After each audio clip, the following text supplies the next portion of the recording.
hail hissed and spattered its way down the chimney, fizzing and spluttering as it hit the burning coal in Tommy's room. Some rattled against the fireguard, but the hard white specks soon vanished into sooty, watery blobs in the hearth, making it as spotty as Tommy's face. And now it seemed that even the weather was making fun of him. It was all too much. Spots. Spots. Even saying it out loud didn't make him feel any better, and only got him a "Quiet up there" from his mam in the scullery below. But even worse, it had drawn his sister to his door, ready and more than willing to taunt him. Her lips pressed close to the keyhole seemed to make her words all the more jagged and cutting. "What's the matter, Tommy? Talking to yourself again? You know what happens to people who talk to themselves, don't you? They become—" "Yes, I do." Although for the life of him, he couldn't think of anything. He liked the effect he was having on his poisonous sister. "What? Go on, then. What does happen to them?" He could tell by the tone in her voice that he had taken her unawares, stolen her thunder, and for this brief moment he had her attention. "Go on, then. What does happen?" They... You don't know, do you?" "I do. They..." "Yes. I'm not really interested, of course." "They turn people who talk to themselves into..." He was struggling, and the more he tried to think, the blanker he became. "If you really want to know," he said, "you'll have to put your ear up close." He was stalling for time, and she knew it. He could almost see her smirking through the door, happy in her victory. "They turn people who talk to themselves..." And then it occurred to him. "Speak up, I can hardly hear you." He could tell by her voice that she was in position. "They turn people who talk to themselves into..." "Yes, yes, into horrible sisters who look just like you." There was a shrieking and a clatter as his sister fell over with the shock of this outburst. "Tommy Fohl, just you wait. I'll get you back for this. Just you see." But Tommy didn't hear any more. He was jumping up and down, laughing on his bed, rich in this triumph over his dreaded sister. Her rantings died away as "Quiet, you two!" came thundering up the stairs. This time it was their dad. "I thought this was supposed to be the season of goodwill to all men. I wish it was the season of goodwill to brothers and sisters. Why you two can't get on for once is beyond me, especially tonight of all nights, so pack it in. Or do I have to come upstairs and sort you two out?" He obviously meant business. "Well?" "No, Dad. No, Dad." And anyway, her voice was all too clear through the door. She had obviously regained her composure. "I'm sure Father Christmas won't be coming to anyone who's covered in spots. So you'll have to wait for another year before he comes visiting you." He might have beaten her this time, but she really knew how to hurt him. "I thought I said quiet. I will not tell you again." "Yes, Dad. No, Dad." "What?" "I mean, yes, Dad." "You, Elizabeth Fohl." Her Sunday name. She was really in trouble. "Get yourself downstairs now. You were told to leave your brother alone." "But, Dad, it was him." "I said now." Tommy took comfort in the sullen clumping upon the stairs, as his sister, the unpleasant Elizabeth, scourge of these back lanes, made her defeated way downstairs. But she was right.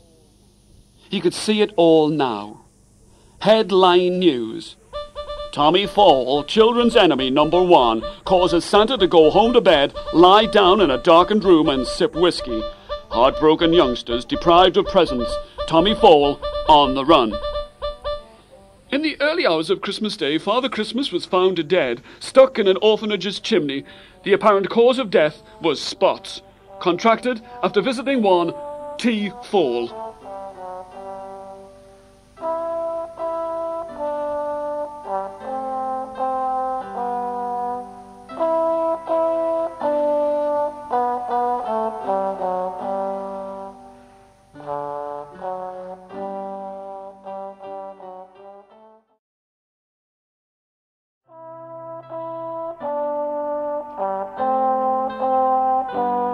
It was all Daniel Penn's fault.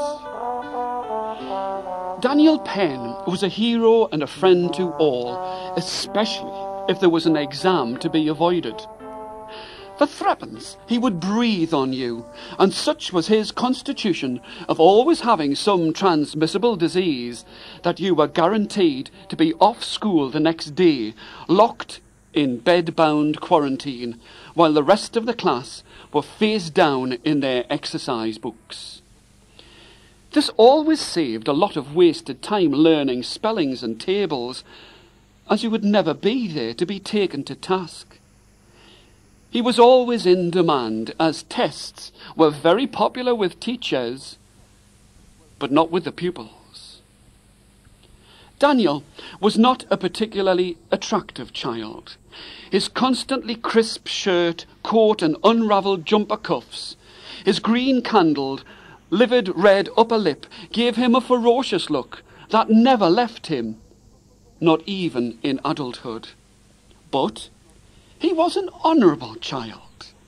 If you had not succumbed to the current lung-bursting malaise within 3 days, he gave you tuppence back on the third afternoon's playtime, or another blast from his germ-laden, drain-smelling breath.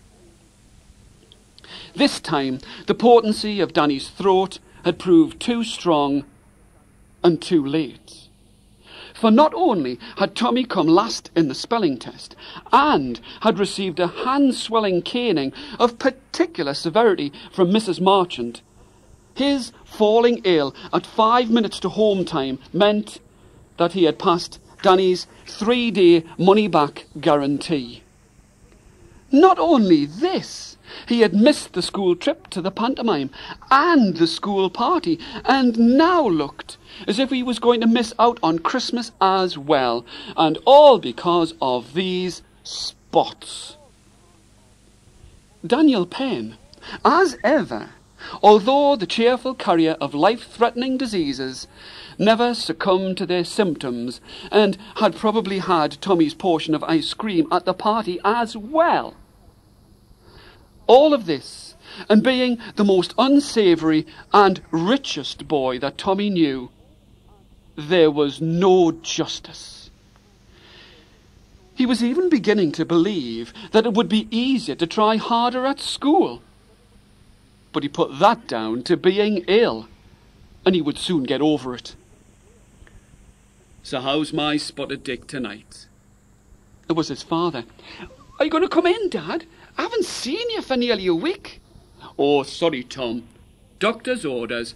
He says that whatever you've got is still contagious, and you wouldn't want me to look as bad as you do. I mean, catch a rash. I mean..." He knew what his dad meant to say. It was just that he had this knack of always saying things in the wrong way, so that they sounded awful. Anyway, what have you been up to today? Anything interesting?" "No, not much. I read my comic again, painted some pictures." "Oh, really?" His dad sounded really interested. Tommy just wished that he would come in and see him instead of all of this talking through the door. Let's see them. Push them under the door and I'll have a look. He obviously wasn't scared of the germs on the picture. Oh, yeah. A boat with a sail. Lots of trees. And what's this one? Father Christmas in bed, covered in spots. You're not still worried about that, are you? There was a pause, while Tom took a long, deep breath. No, he lied, trying to keep a sob back. It's just that sometimes... Jack! Jack! His mother's voice boomed up the stairs. Your dinner's out, and the doctor's here again. Tell our Thomas. He was only called Thomas when he was in trouble or when his mum had her best voice on for visitors and the clergy. Tell our Thomas that he can have his when he's seen the doctor. Right. It's your mum. She says that the doctor's... It's all right, Dad, I know. Tommy often wondered how all the people in Galashiels, never mind South Shields, didn't know what was going on in their house, what with all of the bellowing and shouting that went on and up their stairs. Dad, will you come up later? He wanted to say that he missed him, but he knew his dad would only go quiet and change the subject. Will you? I'll try. His father said as he turned and talked to the doctor at the head of the stairs. He could just hear his father say, Pretty much the same. And I expect he'll be all right, or he'll be as right as rain in a few days. There was a pause, a rustling and a rap upon the door. Now the doctor's paper-thin voice would barely make the cobwebs between the plastic fighter planes hanging on the ceiling move. But he said, Hello? Is there anybody in there? He always said this. Now, perhaps it was because he was sick of being sick, or that it was Christmas Eve, but Tommy yelled, No, there isn't!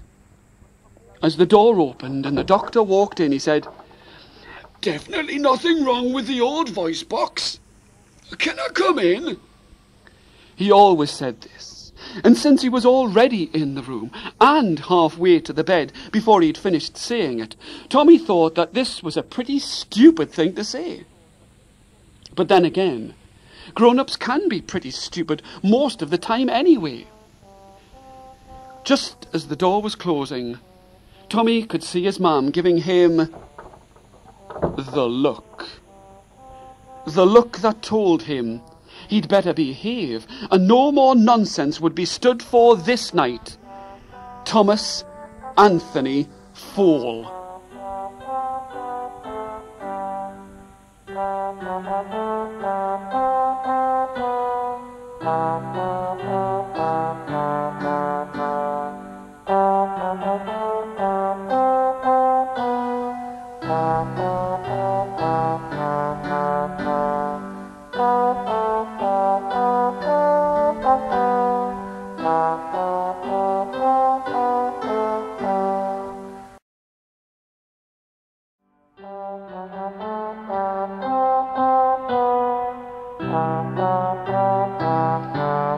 For somebody who was supposed to make people healthy, Dr. Hayes always looked ill, smelt of cigars and drink, and wheezed as if he was about to breathe his last.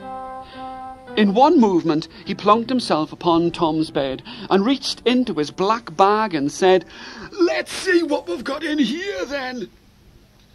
Tommy knew already. Sharp scissors and knives, needles that took 3 men to stick into your arm, bottles with glass stoppers in, bottles of blood and bullets for biting on. He knew, because he'd seen it in the cowboy pictures. Let's listen to your chest, said the doctor. Before he knew what had happened, his pyjama top was whisked up over his head, and with his arms waving uselessly in his sleeves, Dr. Hayes clamped his ice-cold stethoscope roughly onto Tommy's bare back. It took his breath away with surprise and shock, and not a little loss of dignity. C.O. A feeble came from Tommy's lips. He was still stunned. Louder? Yes, louder.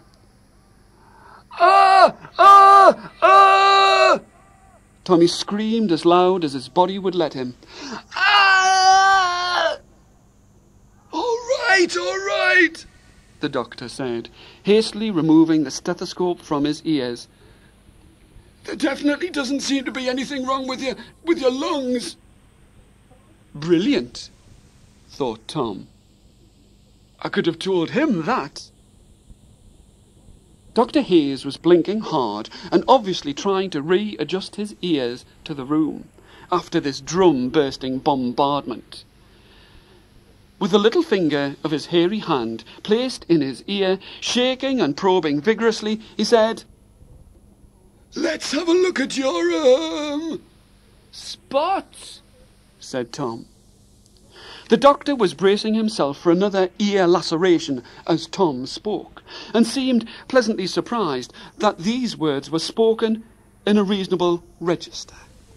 "Yes, your, spots," repeated Tommy. For a doctor, he didn't seem to know a lot about medicine. "Yes. Yes.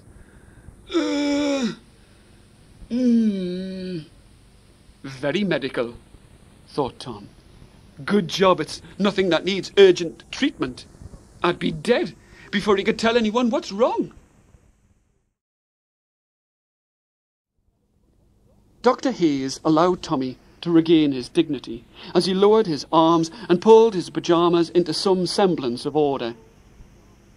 The not knowing was unbearable, and just for a moment Tom was not sure as he looked hard into his face, but it looked as if the old doctor was asleep, with his eyes open.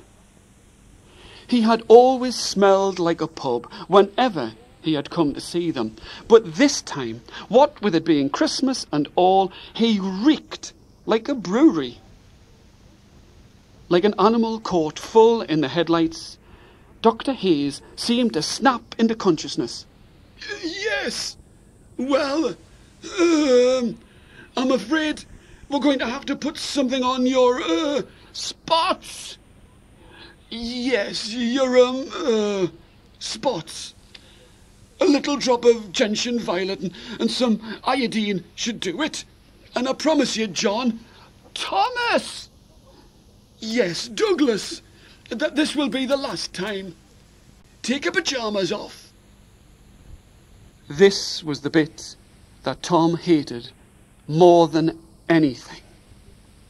He didn't mind being painted from head to foot with gypsy's violence, or the great brown stains placed on him from the Igladine-soaked cotton wool, or even having his pyjamas off.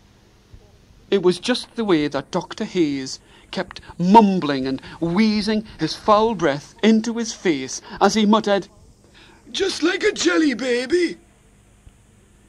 If this was meant to make him feel better, it wasn't working. There was nothing to tell him that the doctor had finished. Tom had stood there motionless on the towel, eyes closed, mouth tight shut, barely breathing in the fumes. In fact, he couldn't tell which was the worst, the doctor's breath or the iodine. The only way that he could tell that his ordeal was over was the squeak of the cork being replaced and the sound of the bottles rattling in the dreaded bag. He opened one eye and then the other. If he thought it had been bad in the past, it was nothing to the sight that now greeted his eyes. His skin was purple, with huge, inaccurately placed brown blobs on the red of his spots. He looked like a badly drawn leopard and felt as bad as an 8-year-old boy can feel. Yes, you're, The doctor looked hopefully into Tom's face, as if he were needing inspiration to finish his sentence. I'm not telling him, thought Tom, as he pulled his clothes back on. Your, spots should all be gone by tomorrow, so you won't be seeing me, again. So have a nice, Christmas? Yes, Christmas. You're probably better off indoors, bad weather and all. You can hardly get stirred for children sledging outside. Much better off inside, Tim. Tom! Yes. Whatever. Good, bye. When the door closed and he was alone in his room, Tom buried his head into his pillow in anger, frustration and self-pity.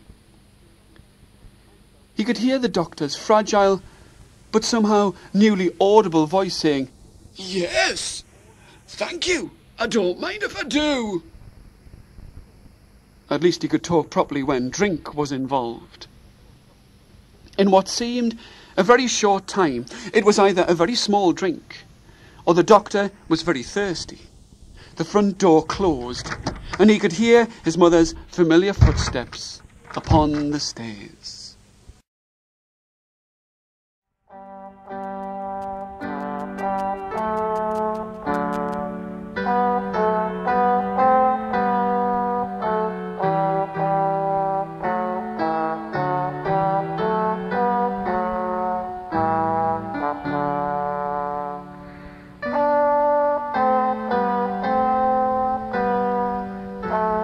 Tom tried to look tough and strong as his mother entered the room, carrying his dinner on a tray. But as soon as she said, "And how's my little man?" his heart burst in his chest and he dived into her arms, sobbing fit to burst, only just giving her time to place the food on the table by his bed. Oh, now what's all this? You're a bit of a big lad to be crying over a few spots, our Tom. I've seen you be glad for any excuse to get off school. She smoothed his hair down and tucked his head and chin close to her body. It's not that, he could hear himself saying. You don't understand. Nobody understands. He started to cry again. It's just that Santa Claus won't come if he's going to catch spots off me, and I won't get any presents. The warm tears were trickling down his face and onto the flower on his mother's apron. And this is supposed to be 1958, and science can do miracles. Tom had heard his father say this with great effect, so he thought that he would say it too, though, for the world, he hadn't a clue what it meant. Tom, his mother chuckled. You're nearly 9. You're a big lad now, and why are you laughing at me? Tom sat bolt upright, humiliated and offended when he thought that his mother was laughing at him. I'm not laughing at you. She pulled him close and buried his head in her arms, squeezing and rocking him gently backwards and forwards. At first he resisted, but his mother was too strong, and the warmth of her body and the glorious cooking smells on her clothes were too comforting to refuse. Thomas, Tommy, Tom, she said over and over again, still rocking and holding him tight. He knew that it was no answer, but he hadn't been held like this since he was a baby, and hearing his name rumble deep in his mother's chest, with his ear pressed firmly against her, seemed to make everything right. Now you dry your eyes and eat your supper. And I'm sure Father Christmas won't forget to come and give you your presents. And who knows? You could be walking out and about tomorrow. Go on. Give us a smile.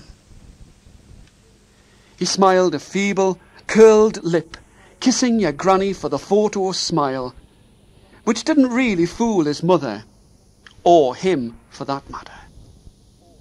She let him go and moved to the door. I've got to go and fix everybody's tea, but I'll come up and tuck you up later. And tell me a story. And tell you a story. Now don't you worry. Everything will be all right. Eat your supper. With this, she crossed back over to the bed and brushed some of the flour from Tom's cheek and kissed his forehead and was just about to leave when Tom said, Ma'am, why don't you mind kissing me? Dad won't even come into the room. You could catch what I've got, you know. Yes, I know. It's just that,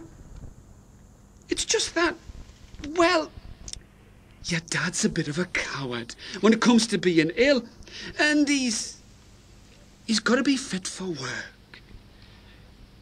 You honestly don't mind?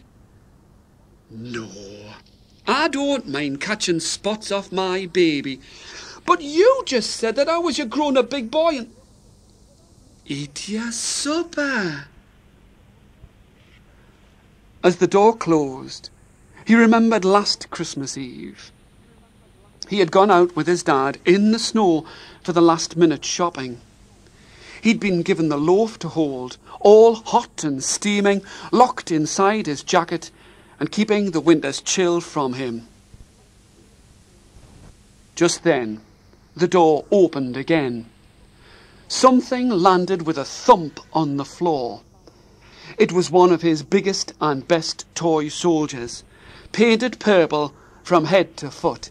Spotty and purple, Spotty and purple. His sister was singing through the keyhole. That's one of me best soldiers, Tom shouted. Spotty and purple. Maybe your soldiers will catch it, and then they'll all get spotty. If I catch you, Lizzie Fohl, I'll give you such a thump. He knew that of all the names he could call her, this was the one that she hated the most. It was a cheap trick, but it brought him satisfaction. Don't you ever call me Lizzie! No one calls me Lizzie, get it? What's all that noise up there? It was the father. Rebecca Elizabeth Fohl, come downstairs and leave poor Tommy alone. Oh, I see how it is around this house. I get the full Rebecca Elizabeth, and you get Tommy. Leave poor Tommy alone. Leave poor Tommy alone. Lizzie! Came a cry from her mother. Come here at once! As his sister hummed and thumped her way down the stairs in time with a taunting tune, he could clearly hear his father curse. For God's sake, this is supposed to be Christmas!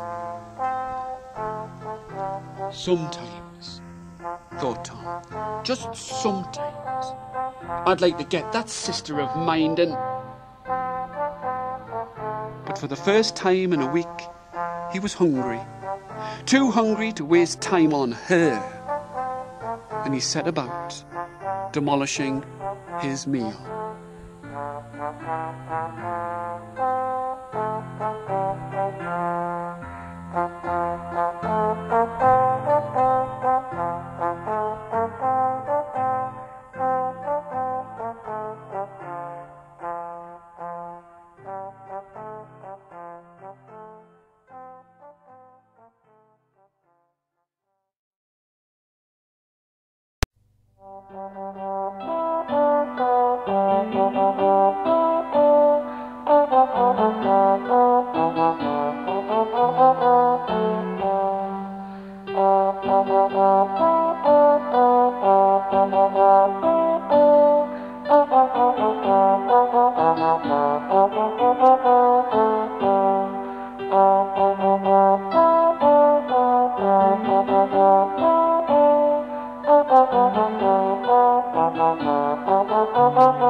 Comics read twice. Dinner eaten, even the peas. Paintings done, and he'd cleared up the mess for himself. And Tom was bored. The bed was too big and too little, all at the same time. The sheets were too hot and he was too cold, and he couldn't get comfortable lying here in and on his bed. Usually he was a good sleeper, but he couldn't settle no matter what he did. His sleeping habits were the talk of the street. Oh yes, he can fall asleep standing up, that Bane. You've only got to say bed to him and he falls over. That bomb that blew down the mission in Half Hour Street wouldn't have woken him up.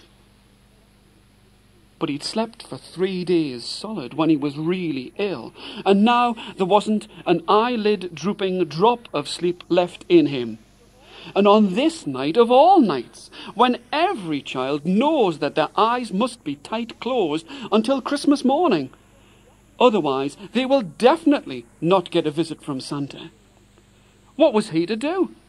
He'd been told to count sheep, but that was just stupid. The only sheep he had seen was that one that had escaped from the abattoir and had made its way along the railway cuttings by the end of the lane. It had been fed full, fit to burst, with carrots and cake, crusts and pudding by every child in the street. Where on earth was he going to get a sheep at this time of night? He tried telling himself that he was really sleepy, but he couldn't lie, not even at the best of times, especially not to himself. His eyes screwed up tight, face down in the smothering pillow, all light locked out in the hot, breath-filled darkness. He was startled when his mother shook his shoulder. "What on earth are you trying to do, you silly boy? That's dangerous. You could suffocate. What are you doing? Oh, you give us such a fright." There was concern and not a small amount of anger in her voice. This time it was his turn to comfort his mother and take her in his arms, although it was a bit of a stretch for him to touch his fingers behind her back. "I was just trying to fall asleep, that's all." His cheeks were flushed, his face was hot and steamy from being buried in the pillowcase, and he felt a little cold and ridiculous at being caught unawares by his mother. "I don't know. You're a funny one, our Tom. 1 minute grown up and the next just my little baby. What are we going to do with you?"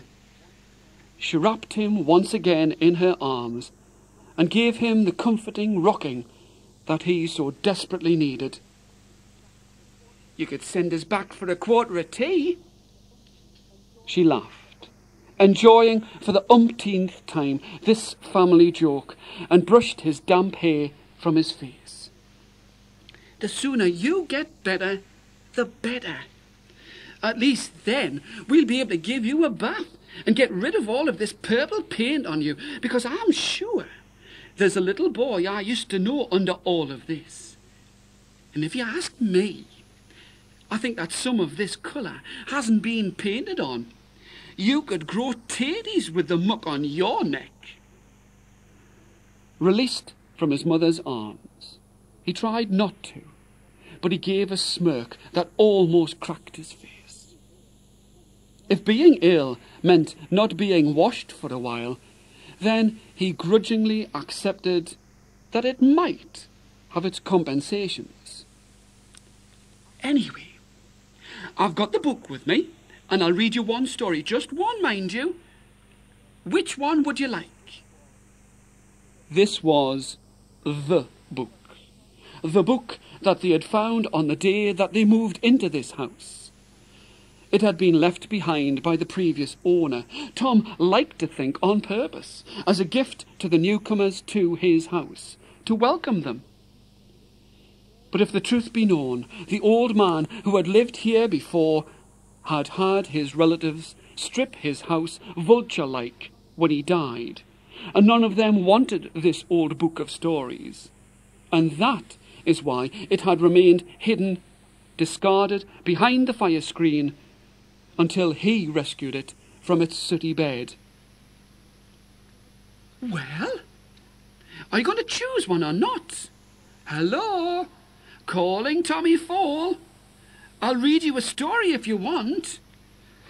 His mother was chuckling at his distraction, waving her hand in front of his face, as if communicating with someone in a trance.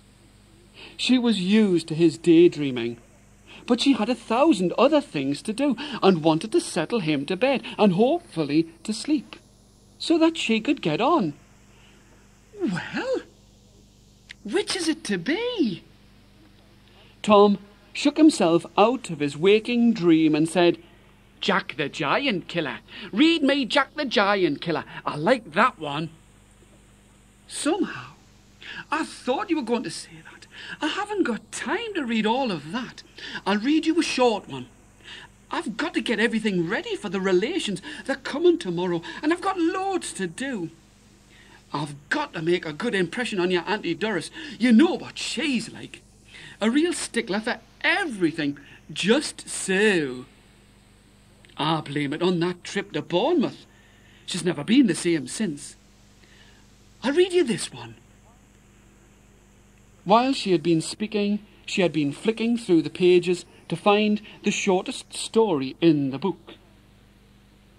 Tom was not pleased. He wanted the story he wanted to hear, and nothing else was going to do. She began. Long before Arthur and his... King Arthur? He interrupted. All right. Long before King Arthur and his knights, there reigned a king in the... Knights of the Round Table? It's Knights of the Round Table. He was starting to wear his mother's patience down. But she continued. Long before Arthur and his Knights of the Round Table, there reigned a king in the east of England who held his court in Colchester. Britain. Not England. It's definitely Britain. His mother stood up, closed the book with a defiant slamming of the pages, and without a word walked out of the room. There was a distinct smell of soot in the air as Tommy sat bolt upright in the bed, surprised and shocked at his mother's unusual behaviour as the door closed firmly behind her. What's the matter with her? Thought Tom. I was only trying to help. It's not my fault she can't get a simple story right. Where's she gone anyway? She said she was going to read me a story. And it was then that he listened to himself. And it was then that he reluctantly realised that he had gone too far. He wished he could take it all back. He really liked to hear her voice soaring in the night air as she told of magical and mystical things. He wished that she was back in the room. This time he would be quiet, quieter than he had ever been. But it was too late. He had gone too far.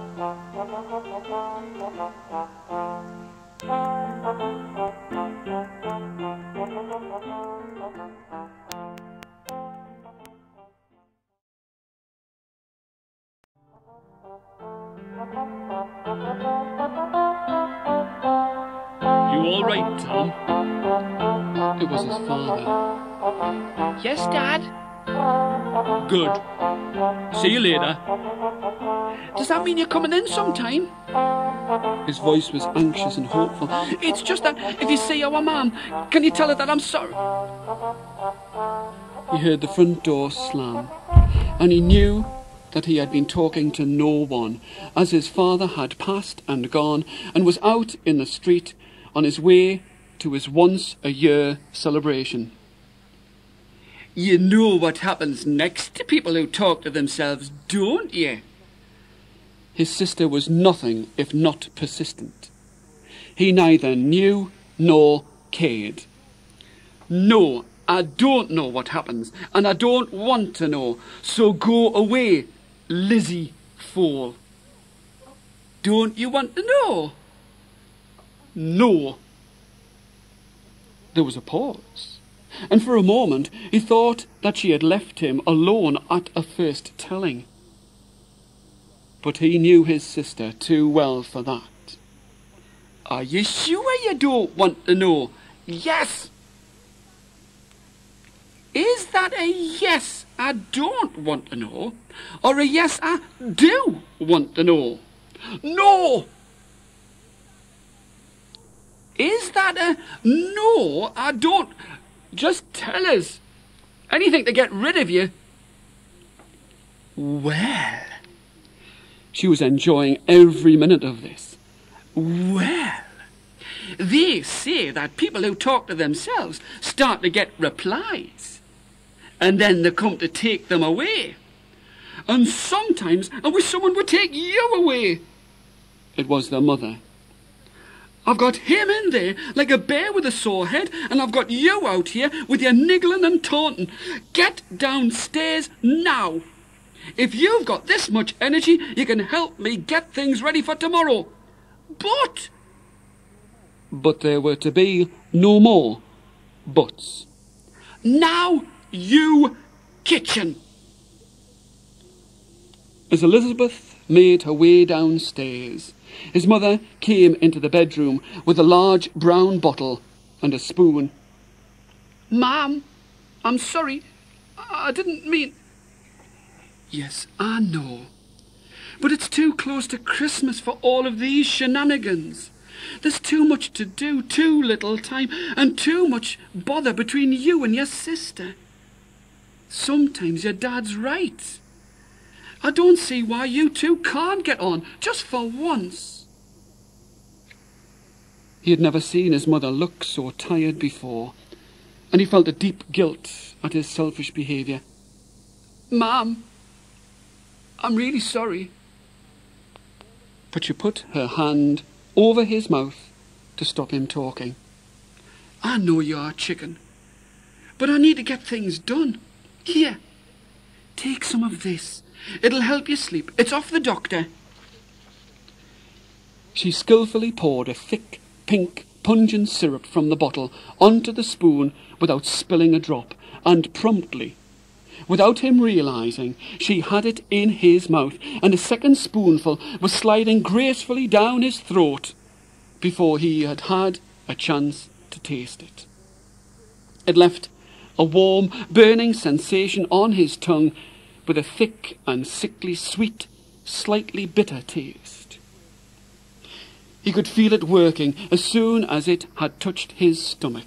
His eyes became heavy as this sleeping medicine coursed through his blood.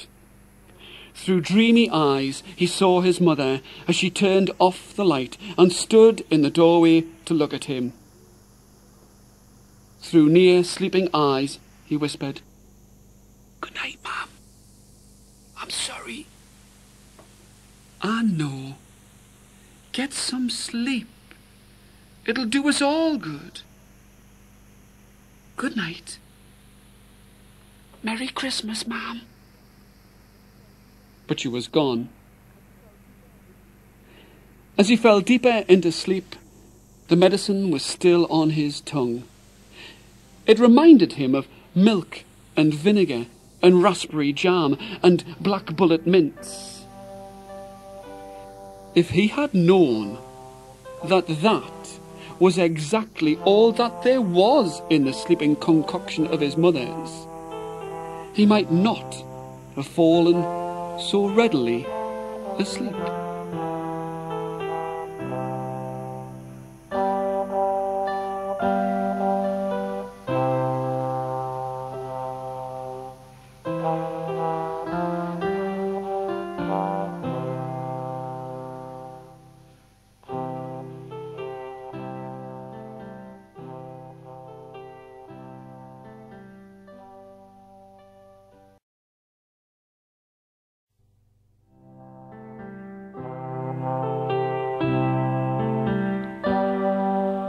It wasn't a sound that woke him up. There was a dark shadow passing over his eyes of someone or something that moved between him and his moonlit, curtained window. There was a dull thumping as this something whatever made its unsteady way around his room. As he grew accustomed to being awake, with his wide-opened eyes, he could see that it was a man. A tall man, as tall as his dad. But it couldn't be him, because his dad didn't have a beard, and anyway, he wouldn't come in here, not while he was still contagious. Whoever it was, he was trying very hard not to make a sound. But it seemed the harder he tried, the more noise he made, as he bumped and tripped over every object in the room, whether it was in the way or not. This was terrible, as Tom realised who it was. He was awake, and Santa Claus was in his room, and he could see him, and if he found out that he was awake, he would go, without Tom getting even the slightest sniff of new paint on a new toy. Everybody knows that.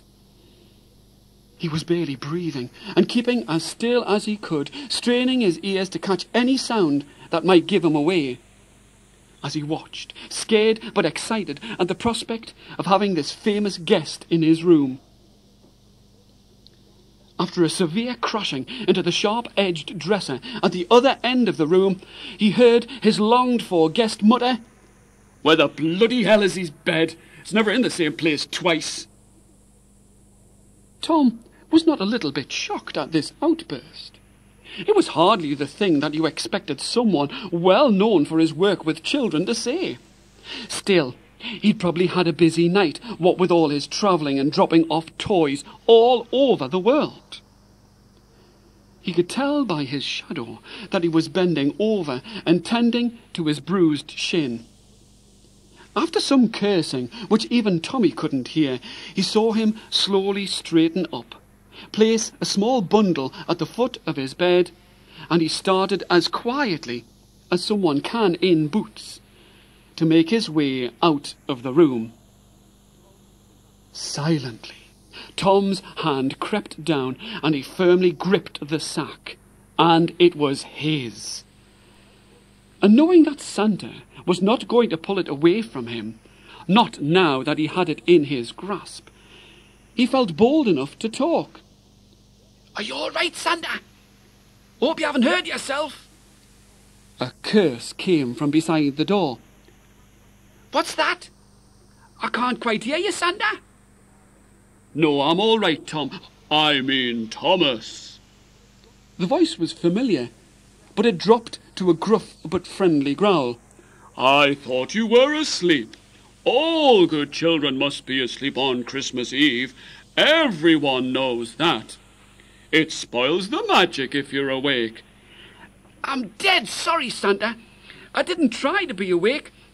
It's just that I heard you, and I wanted to say thank you. And could you grant me one wish?" He had blurted out this last request, not knowing why and not fully sure of what he wanted. The reply was hesitant and slow in returning. "That all depends on what it is that you want."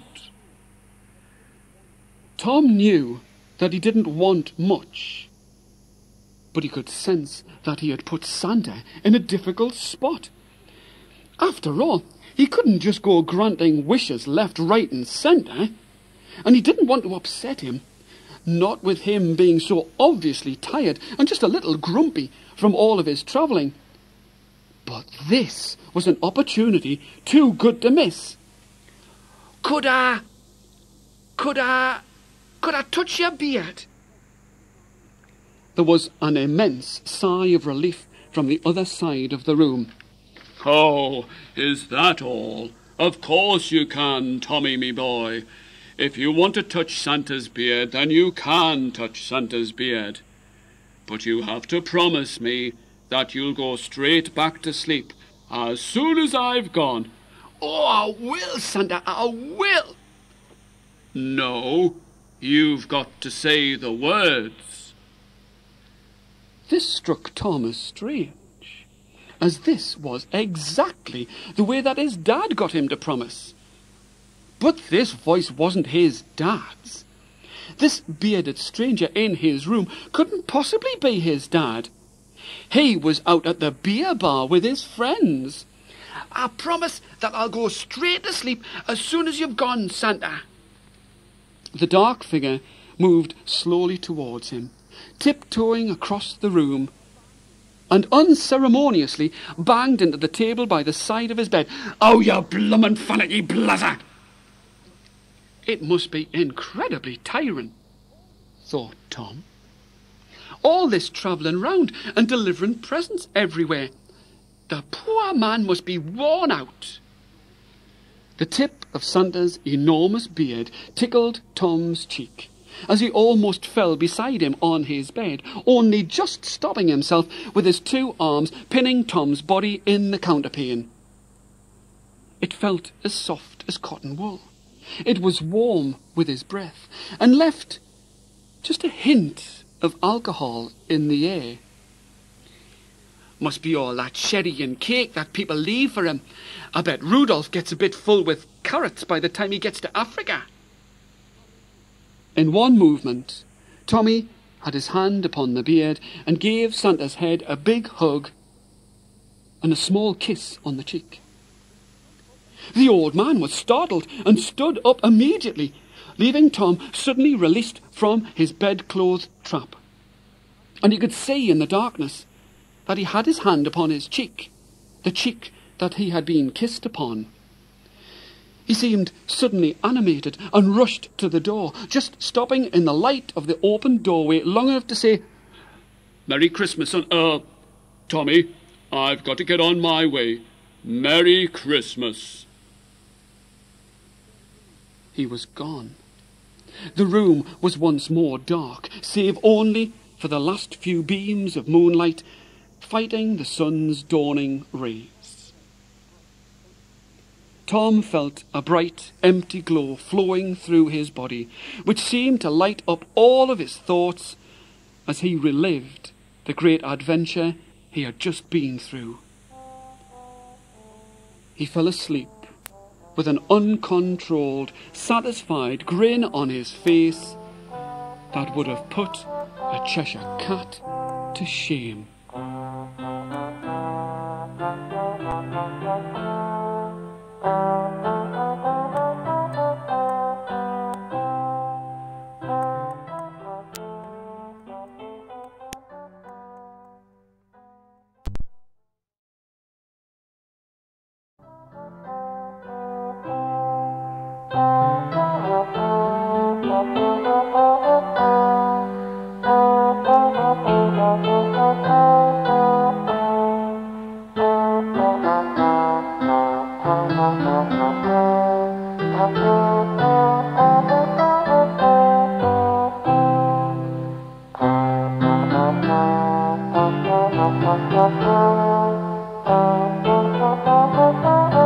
As he awoke, a painful smile still fixed on his face, his eyes still closed, he reached down the length of the bed and was beginning to panic when he couldn't find the sack.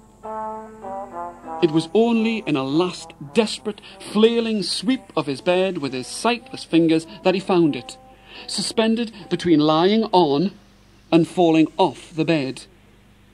His relief was enormous as he drew it close to him, hugging it in anticipated joy and disbelief. It really had happened. The sack proved that. He dug his hands in and, with eyes still screwed shut, he wallowed in the rich cascade of the packages inside. Some soft and heavy, some hard but light, others tantalizing in their misleading shape and feel. What he was really hoping to find was the one present he had been wanting for so long and had been promised on so many occasions and had been disappointed by its regular absence on as many birthdays and Christmases as he could remember. He knew he'd be able to find it by its weight and feel. a penknife. His penknife. The penknife. The one that had called to him in the hardware shop, magnificent but trapped in amongst the paraffin heaters and garden shears. The one that had cast its shiny stainless steel, made in Sheffield, 3 blades and a bottle opener spell on him at first glance, as it sent what little light that penetrated the damp and dingy strangeness of the shop, bouncing off the near to rusting pots and pans in a silvery kaleidoscope. He knew that he could not open his eyes until it was in his hand, but the way that things were going, it looked as if he was never going to see again. He'd been through every single package. Not that there were that many, and still he couldn't find his prized possession. He calmed his racing heart, and this time went through the presents one by one, slowly, carefully, and methodically. Once felt, they were dispatched to the bottom of the bag, and it was only as he was beginning to lose all hope that his hand brushed against a hard, heavy, but small box, which he would have sworn was not there before. He was too excited to think about how this box had appeared. All he knew was that it was there, and it was his to open, savour, and enjoy. With trembling fingers and an eager heart, he pushed his fingers through the flimsy wrapping paper as his wildest dreams were confirmed. It had a coin trapped inside the paper. That was a good sign. "If you ask me, that Santa Claus is a bloomin' miracle worker. That's what he is." He said this out loud. "I mean, how does he know that my dad's superstitious about knives?" It was true. Never a purse or wallet, cup or spoon, knife or fork were given as a gift without a coin being placed as a sign of goodwill and good luck from his father. He remembered the first time he had asked him about this. Tommy imitated his father's voice. "A coin's good luck in a purse. It means you'll never be short of a bob or two. A coin's goodwill with a knife. It means it's given without wanting your money." He had given him a whole host of other reasons and meanings, but Tom had stopped listening. "If you ask me," continued Tom, "it's just daft." But he had the coin tight in his hand, and he was going to keep it safe, just in case. The anticipation was almost too much to bear, but with as much control as he could muster, he finally got into the real plastic presentation box with its imitation velvet lining and held the knife of his dreams. Its touch was electric, cold, hard, and his. He drew it from out of the box, from out of the sack, and in front of his still closed eyes. He had known this knife too long not to know how to get it open. His thumbnail prized open the biggest of the blades, straining against the strength of its spring, and it snapped into place with a satisfying click that rang throughout the room. He finally opened his eyes and gulped at the sheer magnificence of this sight. Untarnished, razor sharp and bright as a mirror in the new Christmas Day light, it would have been wonderful at any time.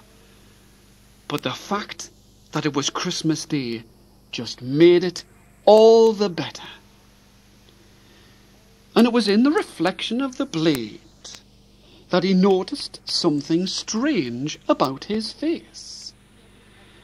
In the past week, he had been watching himself more closely than he had ever done for any sign of his spots disappearing, and now, although he could only see a little of his face at a time in this small metal mirrored blade, it looked to him as if his face was clear of any blemish, scab or redness. His spots had gone. He began to cry. Huge, warm drops of joy were trailing down his face in relief and gratitude. Then he heard a knock on the door.